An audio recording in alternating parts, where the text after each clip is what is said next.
Yun, magandang hapon mga ka-woodworks.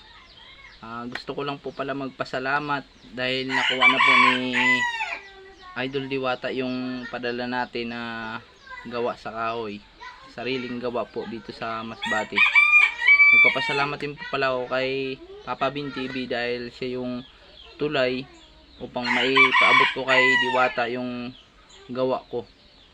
Sariling gawa ko. Maraming salamat po at pakinggan natin yung sasabihin ni Diwata na naiabot na natin yung ginawa natin para sa kanya.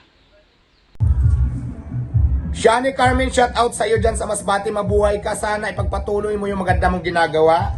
Suportahan natin siya guys. Ayan, magaling siya gumawa ng mga ganito. Kung gusto niyo mag-order sa kanya, just PM lang siguro. Shani Carmel, kaya lang medyo may kalayuan. Imagine, Masbate pa to galing, nag-travel pa talaga, pinadala niya pa to sa akin. Grabing effort. Maraming salamat sa iyo, sir. Good job and God bless po, more power sa iyo. Sana matupad mo rin yung mga pangarap mo sa buhay. Ingat! Aw na naman.